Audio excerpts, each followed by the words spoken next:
Sukat-sukatan, kwentuhan na. So ayan mga katsokaran, ito po muna natin ang unang i-upload bago po yung mga nakaraan pa natin video. Unahin po muna natin to. Let's go!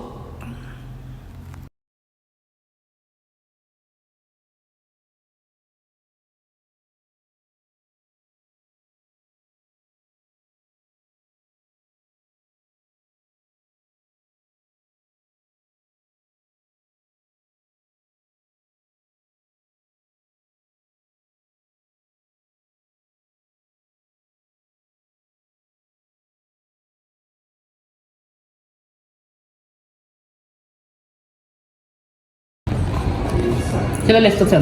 Wala pa si Lester, yung dalawa nag-iikot. Ah.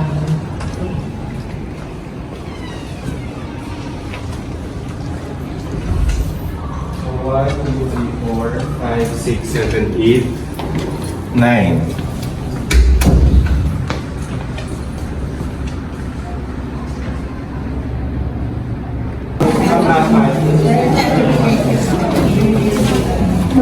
Ayun po, sa mga oras na ito ay inaayos.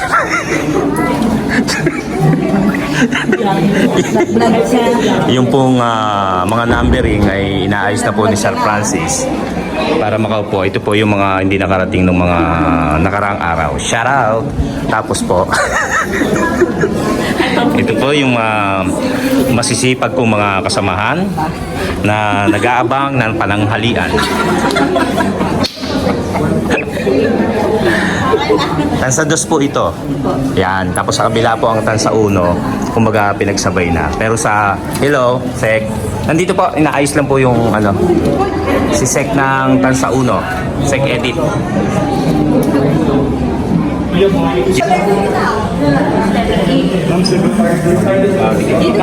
Para tayo mga classmates. Yung po kabil na 1 to 26, dito po ang pila. Ayan po, 1 to 26, dito sa dalaga na 1. Na itabi dito.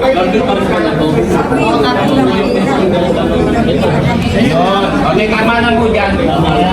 Dito po, yan, 1 to 26, pinamdalin. Ha, 1 to 26. Kahit po, kasi po. Dito naman ay 27. Tapos dito po kayo magpapa-isip. Kaya kahit na sa ano po yung sa 1 to 27 po dito.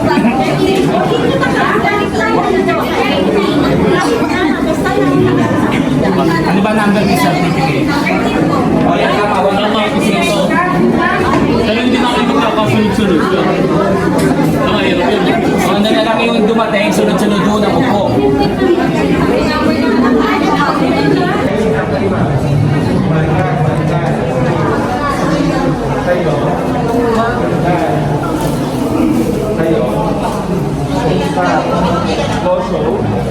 Doso kayo.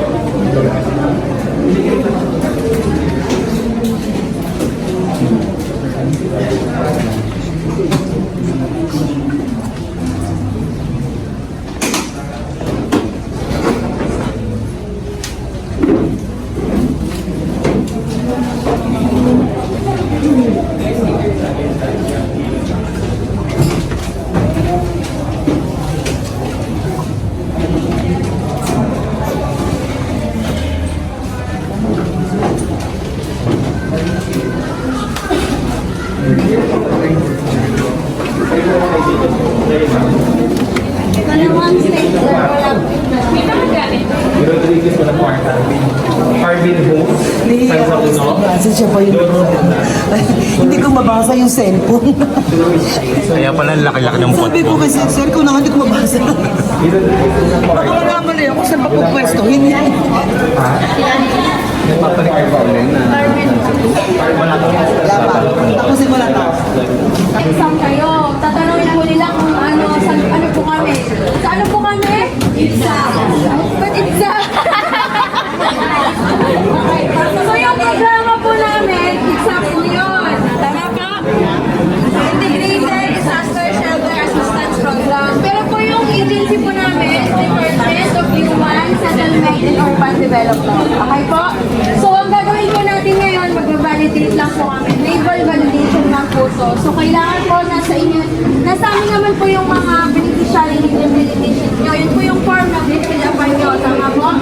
Ito po lang i-validate. Saan po kami galing? Ano po department namin?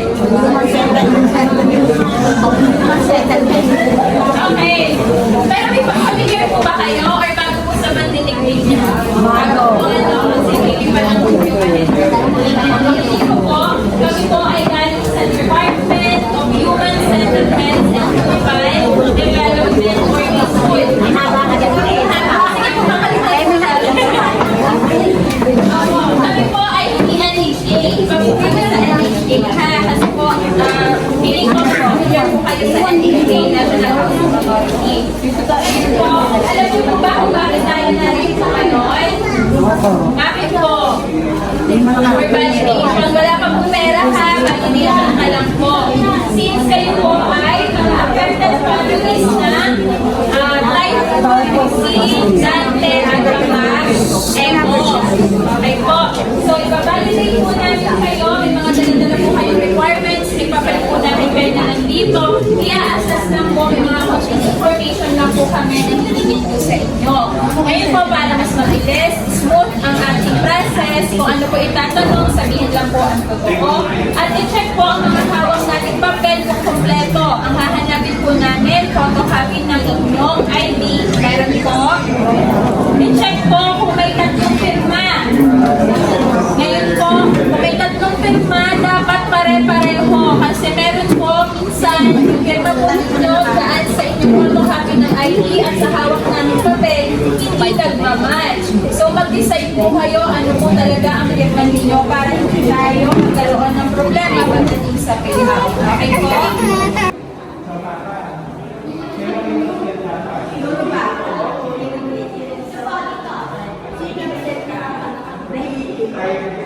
Yan, iikot lang tayo sandali. Actually, ito, ngayon ko lang mapapasok. Hindi naman kasi namin hawak ito. Ibang department po kami hawak. Ganun rin pala kahaba yung space dito. Katulad nung nasa kabila. Kumbaga, iikot ko lang kayo sandali. Ganun din pala.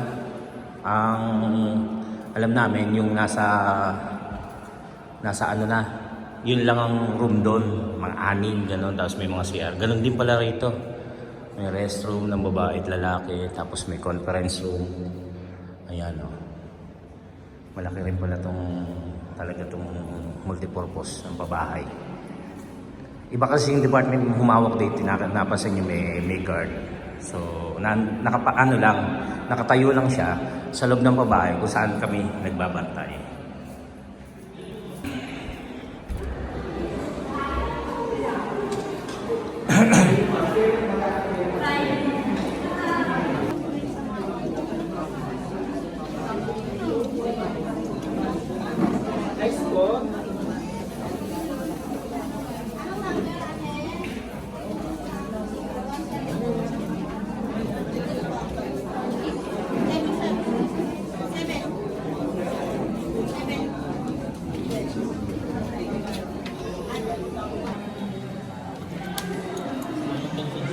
And 10 at kakaunti na yung mga tansa uno.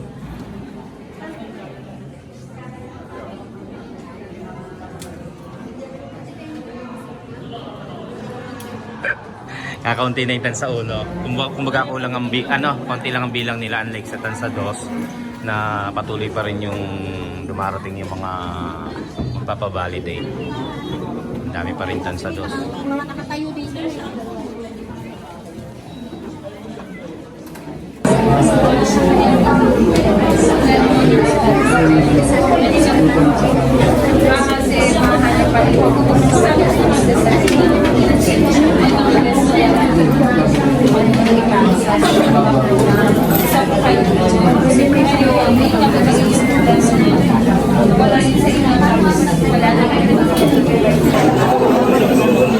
Okay na, Mike.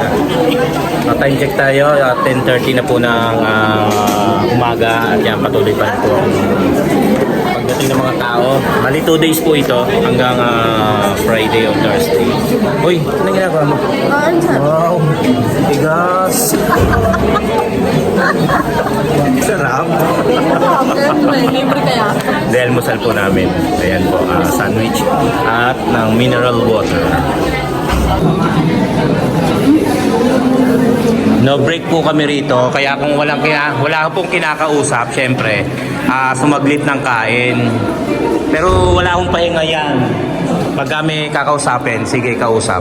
Diba? Yan, sir. Pampito na yan? No? Hindi, tigi-tigisan lang. Alas 11 po ng tanghal umaga. At may napansin ako, si ate napakasipag na.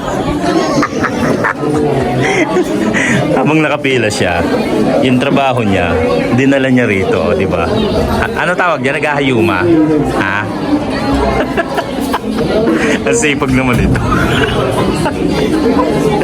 Di ba? Double purpose ang pagpila, no? Walang tapon. Bali, ito, nakapag-distribute na kami ng mga pagkain sa mga staff, tapos pati sa barangay staff. Tapos, ito po yung iba pa sa iba pang hindi na ipamimigay, tsaka yung pang merienda.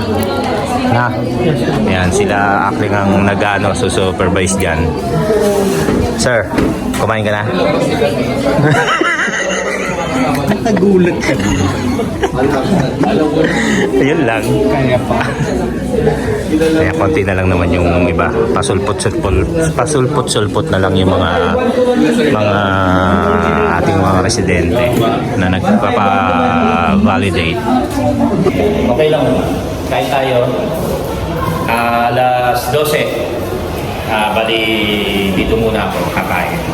Tapos doon sila kumakain habang nakabantay. Ako ay dito muna para makaatong sa kapag-video tayo.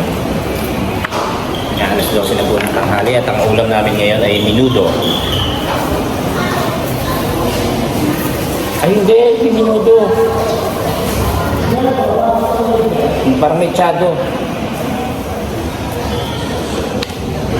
Kain po. Mechado. Kasi na kayo sa cellphone ang gamit. Hindi ako nagdala na camera natin. Kain po, ma'am.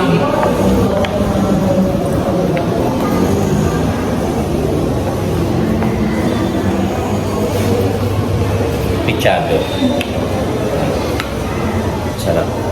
Mechado. Kain po tayo.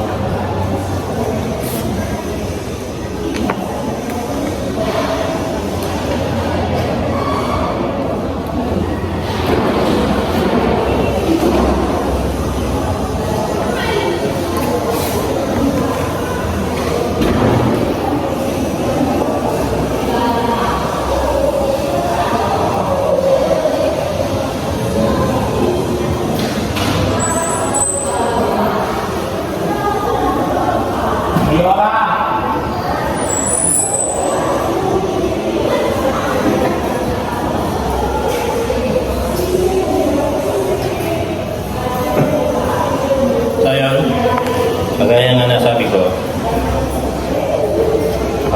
doon na lang sila kumain kasi tuloy-tuloy yung pag-process, tuloy-tuloy yung pila. Walang noon break, walang break time. Sa meeting ng office. Diretso. May pinto dyan.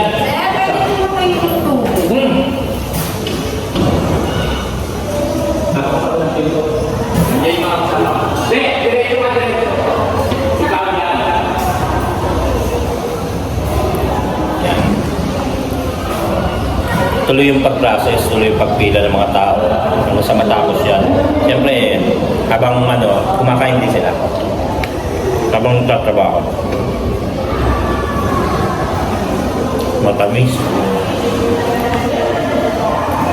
So yan, nakaka 2 weeks na kaming puro ganito. Kaya hindi tayo makaalis. Gusto man natin tumulong sa Malacca. Baka mawalan tayo ng trabaho nito. Madami to buong tansa kasi ang inaasikaso ang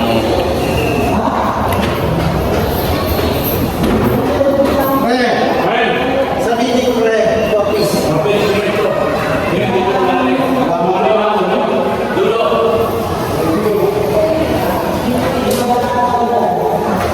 meron na kayong pagkain doon.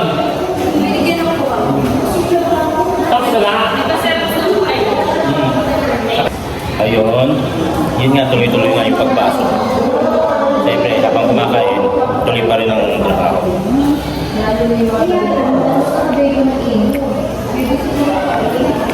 Tapos na, pinatay ang kanin. Pagkagin natin kay Frank.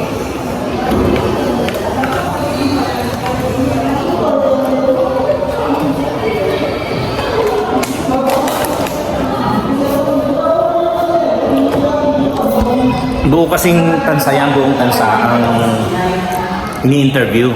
I mean, yung mga buong tansa ang nakatira sa buong tansa, pero mga hindi naman lahat ng residente ay mai-interview or lahat ng may bahay. Yan, tapos na tayo kumain, balik na tayo ron. Yun nga, marami kasing residente ang ini-interview, buong tansa yan. Kaya kailangan talagang ma-supervise at kailangan ma-assist natin. Yun. Balik na tayo ron. Time check, 12:10 PM. Ngilan-ngilan na lang, pero may mga dumadating pa. May hahabol yan. Ang alam ko kasi ang cut-off nito, 2. Pero susunod na araw sa Thursday meron pa. Tuesday po ngayon. February 24, 2026. Yan. Meron pa po tayong last validation sa may February 26. Ilan-ilan na lang po. Kumain na kaya? Ba't tayo niyo pa kumain? Yung pagkain po kasi nila, inuuwi nila, tapos binibenta. Charot. Hindi. Mamaya pa kakain niya. Kain na! Kumain ka na ba? Kumain ka na. Buti may natira.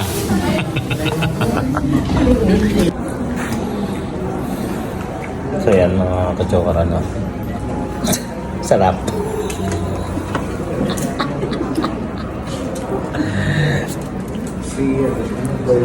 Ang dahilan Ayan, 1:30. Tapos na. Okay na, nag-aayos na sila para umuwi at babalik na lamang sila sa Makalawa or bukas. Alas 8 na Iya. Butan nyo. Bigyan. Sa kanila na lang yan. No. Sige. Ay, thank you po. Sige po. Sige po, salamat. Tinitignan ko si Aklin, baka may magbulsa pa ng 3. Ayun pala purpose na. Kaya may CCTV yun. Charot lang po, biro lang po. Biro lang po. Since uuwi na sila, hindi na namin pinamigay isa-isa.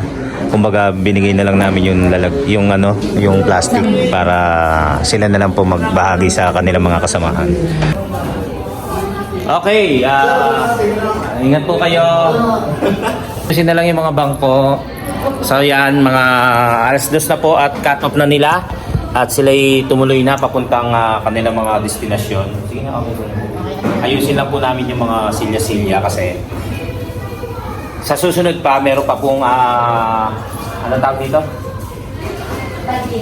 Meron pang validation. Validation po, ito po yung mga, kung hindi po napaliwanag o hindi nyo po narinig kanina, binabalidate po nila yung mga naapektuhan ng baha. Tapos may mga barangay official, barangay staff na nag-ikot po sa buong tansa na alam nila ay naapektuhan ng baha. Bahang ano to? Bahang baho, bahang karina, bahang ano pa ba? Basta last year.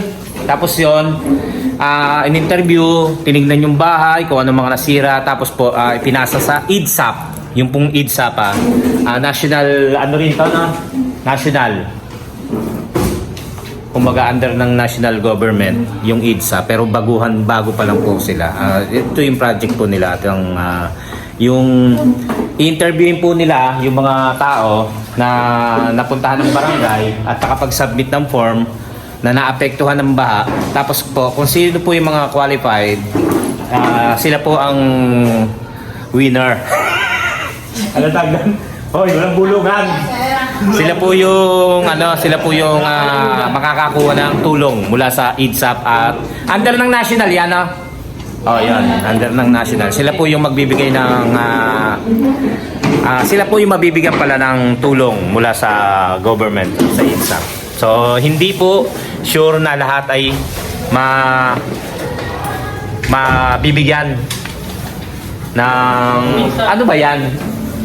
Hindi, ano ba yan yung ayuda? Ayuda. Actually, hindi namin kasi nabalitaan ni Akling. Hindi namin nabalitaan. Nabahari naman kami. Pero hindi po namin na balitaan. Para nakapirma rin kami. Pero yung mga iba namin, katulad nung ate ko, tapos yung iba namin kapitbahay, halos kapitbahay ito kasi mga taga-Tansa. Nabalitaan nila kami hindi. So hindi kami nakaano. Tapos mas maganda kung mas maganda. Hindi naman pala mas maganda. Ibig sabihin, kung ikaw ay mas nasiraan ng bahay, ganun-ganon, mas ano ka, yung qualified ka. Pero kung wala lang na kasi nabaha lang, mukhang malabo. Kaya hindi lahat ay sure na mabibigyan. Pero sana lahat. Sana lahat yun ang balita natin lang, hindi lahat. Pero sana nga lahat, panalangin na lang natin ay lahat makakuha. So yan si Eva, si Grace, si Lester at si Franklin ang aking mga katulong dito para mag-ayos ng mga bangko. Tapos mag-assist kanina kila Sir Francis at sa Hupaw sa planning department at sa mga tao na pupunta rito para hindi magulo. Yan. May mga numbering kasi yan. Halimbawa, may number ka na 1 to 30. So dito ka pipila para madaling mahanap ni validator na ikaw ay 1 to 30 lang, tapos 31 to 50, 51 to 80 yan dito. Inayos na po namin yan yung mga silya-silya kahapon pa lang. Tapos namin dating pa. Actually 2 weeks na po kami pang 2 weeks na po kami nag-aasikaso rito sa may yun nga sa IDSAP validation. Yun lang. Happy birthday. Charot. Actually, iniisang ko lang sila kasi. O bakit? Ha? Okay, good. So dito naman sa kabilang kwarto, naayos na rin namin nakapag salansa na. Kasi dapat kasi hindi na naisalansa kasi gagamitin na rin naman to sa bukas or sa makalawa. Yung basura naman may maglilinis nito, may nakapaglinis. Inaayos na rin namin, pinaglalagay na rin namin sa mga kahon. So yan, ang gagawin na lang namin ay bumalik sa yan nakakabit na eh. Sabi ko sana hindi na inayos eh.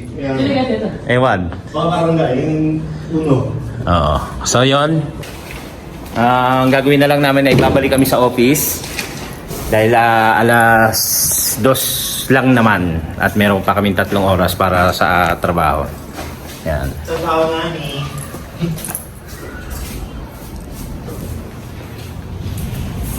Kabila, sir. Tapos na. Naayos na namin. Tapos na dito sa kabila, doon tayo galing sa kabila eh. So magpapaalam po muna ako at maraming salamat po sa lahat ng sumusuporta at nakakaintindi po sa ating pagbablog. Thank you po sa inyong lahat at sa ating mga kasama rin, yung mga yan. Kahit maraming salamat po at sa inyong lahat. So yan, papaalam po muna ako sa inyong lahat at maraming salamat po sa inyong pagsuporta at walang sawang pagtangkilik sa ating pong mga vlogs. Yan po, ito po ang ginagawa natin dito sa pabahay. Ngayon lang po tayo nag-upload at nag-vlog dito sa mga activity dito sa pabahay kasi nga po hindi talaga ako nag-upload or nagba-vlogs dito sa trabaho ko. Ngayon lang po para makita nyo kung ano man po yung ginagawa natin. Ayun, hindi pa po tapos itong activity na ito. Meron pa po tayong gagawin sa mga susunod na araw. At sana ay nandiyan pa rin kayo at laging nakasuporta para sa atin. Maraming salamat po. Mag-iingat po kayong lahat and God bless!